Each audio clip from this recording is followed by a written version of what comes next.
పిల్లలైతే పిజ్జా కావాలని అడిగారు. సరే అని 10 నిమిషాల్లో పిజ్జా అయితే చేసిచ్చాను. ఏంటి 10 నిమిషాల్లో పిజ్జా అనుకుంటున్నారా? వీడియో స్కిప్ చేయకుండా చూడండి, మీకే తెలుస్తుంది. చపాతీ పిండి తీసుకొని ఫస్ట్ పొడిపిండి చల్లుకుంటూ చపాతీలాగా చేసుకోవాలి.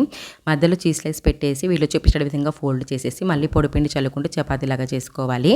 స్టవ్ వెలిగించి ప్యాన్ పెట్టేసి చేసుకున్న చపాతీ ప్యాన్లో వేసేసి రెండు వైపులా కాల్చుకొని ఇలా ఫోక్ తోటి అయితే ఘాట్లు పెట్టుకోవాలి. ఇప్పుడు ప్లేట్లోకి తీసేసుకొని మ్యాగీ మసాలా, ఉప్పు, కారం, ఆయిల్, టమాటా కచప్ చపాతీ అంతా స్ప్రెడ్ చేసేసుకోవాలి. తురుముకున్న చీజ్ వేసేసుకొని క్యాప్సికమ్, ఆనియన్స్, టమాటో ముక్కలు కూడా వేసేసుకొని మళ్ళీ ఇంకొంచెం చీజ్, ఓరిగానో, చిల్లీ ఫ్లేక్స్ కూడా వేసేసుకొని స్టవ్ వెలిగించి ప్యాన్ పెట్టేసి బటర్ వేసేసుకొని బటర్ పైన చేసుకున్న పిజ్జా పెట్టేసి 5 to 8 minutes బేక్ చేసుకుంటే ఎంతో టేస్టీగా ఉండే పిజ్జా అయితే రెడీ అయిపోయింది. పైన ఆరిగానో, చిల్లీ ఫ్లేక్స్ తోటి సర్వ్ చేసుకుంటూ ఎంతో టేస్టీగా ఉండే చపాతీ పిజ్జా అయితే రెడీ అయిపోయింది. మీరు కూడా ఈ విధంగా ఒకసారి పిజ్జా ట్రై చేసి మీ పిల్లలకైతే పెట్టండి. వీడియో కనుక నచ్చితే లైక్ చేసి సబ్స్క్రైబ్ చేసుకోండి. బాయ్.